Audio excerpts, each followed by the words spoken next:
I've seen parts of it. It was The fundamental flaw. he went on CNN about. I guess he did a couple press things. I mean, everybody's gonna ask. I know, right? And he's a person who's done it. Was it over 30 times? So there's a South Park episode about James Cameron going into the ocean. Like he's very knowledgeable. All right, there's a reason why he made Avatar. All right, there's a reason why he's gonna try to make 5. I have actually. Can we He talk loves about the that? water. I think that's the bigger news. The fact that James Cameron is gonna make. You told me a little while ago. I think 4 and then possibly 5th. And like he's already like it was all planned, and like he has the whole he has the full flow chart. All right, he's James Cameron wants his own Star Wars. Yeah, it seems like it. He wants his own Star Wars, and he chose the fucking Avatar series to do it for. And then he also said on the one press, I don't know, it was at an event, and he said like, oh, well, like maybe after that he might do a Terminator again. And I'm like, when you're like, well, how old are you gonna be? How old's Arnold? Man, Yeah. Arnold's fucking old. Oh god. Arnold's just gonna be CG'd in. He's gonna like give his voice. He to sold his whatever face other rights person. to fucking to James Cameron. Diver, explorer, director of The Abyss, a deep-sea thriller, and most famously, of course, Titanic as well as many other great films. James, I appreciate you joining us. Someone who's devoted his life to exploration as you have in many ways under the sea. I'm wondering what is going through your mind tonight. Well, thanks, Anderson. I mean, obviously, we're all kind of heartsick from the outcome of this. And I'm scared of getting living with it copyright. for a few days now with some of my other colleagues in the deep submergence community. Battery power supply, which is the transponder that the ship uses to track where the sub is. So I was thinking implosion then. That's Monday morning. I got on the system that has. Sorry. in my I'll mind. stop. James knew days before. And Yeah, found out no, some yeah. information within about a half hour that they had lost comms and they had lost tracking simultaneously.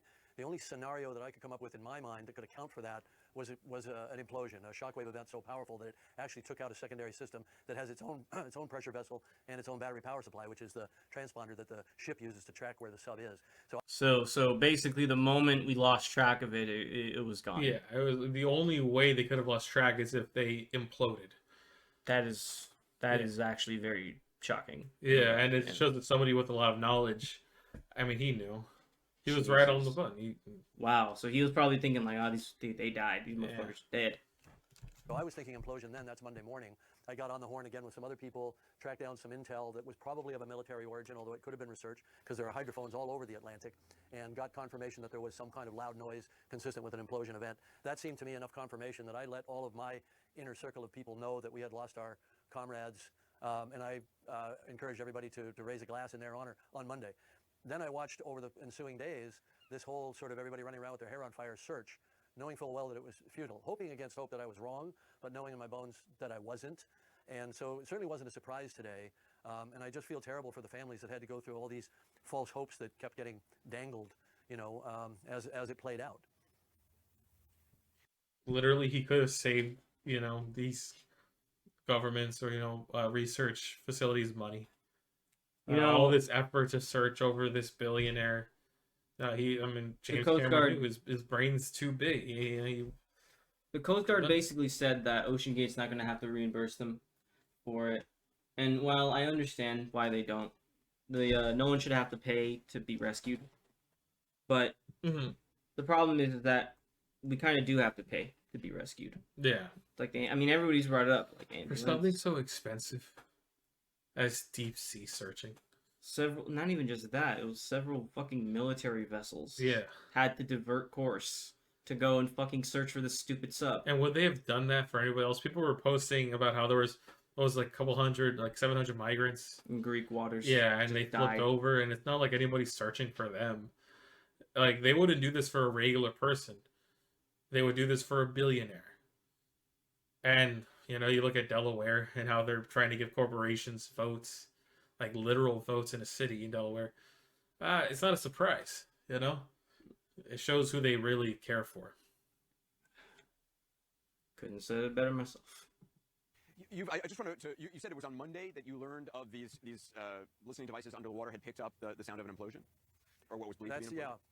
That's as it came to me. Now that's hearsay. Multiple. They were credible sources. Right. So I took that as a factor that I multiplied in with the other factors, and I couldn't think of any other scenario in which a sub would be lost where it lost comms and navigation at the same time and stayed out of touch and did not surface. I was also told, and I don't have confirmation on this, that they were on descent, they were a couple hundred meters above the seafloor, and they dropped their weights. Now, the only way for the ship to know that they had dropped their ascent weights, which would be an emergency abort, is if they had called that in, that they were ascending. So I believe now that they had some warning, that they heard some acoustic signature of the hull beginning to delaminate. An investigation will hopefully eventually show what did happen, because we all need to know. So as far as I know, the military says they are not going to recover the sub. They're not going to send, at least the wording of the article is very specific, which was they are not going to send a recovery submersible to get it. So I guess in theory, OceanGate could recover it if they want. Yeah. But yeah, so they do. I do think they need to go. Someone needs to go down there and get it. Just to get rid of all the debris. No, we need to figure out like the obvious A, and B. Yeah, the debris would be good to get out of there too. Oh, the obvious being why it imploded? Yeah. Well, the lamination. I think in the ABC7 interview that he talked a bit more about like how even the material the submarine was made from was experimental. Yes. And it was from a type of material that doesn't have as much integrity. Yes, but just to know for sure. But like, in the sense of knowing for sure, for example, if they take the sub, they can figure out where the weaknesses were. Yeah. Where it collapsed first, where, stuff like that. Yeah. As we go forward, specifics. The emergence community needs to know exactly what happened. Yep. Mr. You've made dozens of just extraordinary deepwater expeditions, including more than 30 to the Titanic itself. You've also gone far deeper than the 13,000 feet where the Titanic is. I think you've gone deeper than just about anybody. I think he went to the Marianas Trench, didn't he? I don't know specifically. Into the ocean. I wrote it into... I'll look. I forgot the name of the place you went, but the Challenger Deep, which is just extraordinary. Deep, yeah. You went in your own design...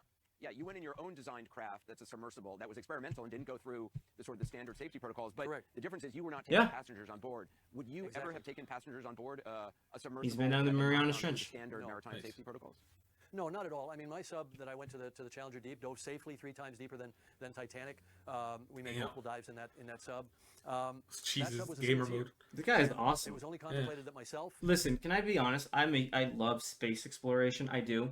But it is a complete 100% truth that we don't know shit about the oceans, about what's down there. We keep finding new species down there. We keep finding, we find new species in the Amazon, for God's sake. Yeah. We do not explore our oceans. And honestly, if you want the practical reason, it's good practice for when we go to space. Deep sea exploration would be wonderful practice for space. A lot of the similarities are there. You got to build basically a tube that is completely isolated from the world around it. Yeah. It's the same in concept. So, yeah, we should be exploring our oceans more. I kind of wish there were more bodies to do so. Looking angry there. I feel angry too if I was 13 leagues under the sea. Well, Anderson top left. I mean, also James Cameron, he's like in focused mode. Yeah, but I'd say 13 leagues under the sea. Yeah. Don't hit a rock. Even deeper. Don't hit a rock or they won't see me again. The engineer with whom I co-designed the vehicle would be the only pilots of that sub, and we worked on it for 7 years. We knew every detail of it intimately. I was involved in every phase of the testing, so I assessed the risks. I understood them very well, and those were risks I was willing to take. I would never take it upon myself to ask someone else to take that type of risk. And if I were designing a multi-seat vehicle where I intended to be the pilot, we'd go through all of the rigorous test protocols and review protocols that you have with, let's say, ABS, which is the American Bureau of Shipping, or DNV, or German Lloyd's, who are the major bureaus that class a sub. They call it classing, but it's basically certification. And I think it was unconscionable. Liberal James Cameron. Yeah, Glenn Beck would have something to say to you. Glenn Beck knows what he's talking about, all right? Don't listen to James Cameron, a man who's done it over 30 times. Yeah. And he's probably in the top 10 human beings in terms of how deep they've been to the ocean. Yeah. He's probably in the top 5. Yeah. And Solo. Yeah. It's just there, like just chilling. Fucking legend. So I guess they were talking about it. There's a 19-year-old. I guess like a really tragic part about it came out. Hold on. Yeah, there was the kid, son, no? 19-year-old kid. Yeah. Here, Titanic sub. Give me a second. Sub. That headline was not good. Yep. Oh, he brought a Rubik's Cube? Damn. Aww. Basically, he just wasn't feeling it, but his dad really wanted to go. So, he wanted to break the world record. That's kind of cute. Aw, man.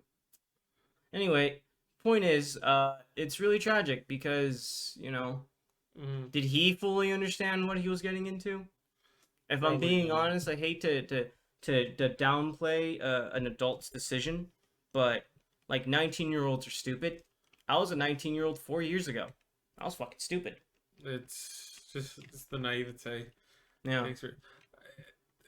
Oh, God, man.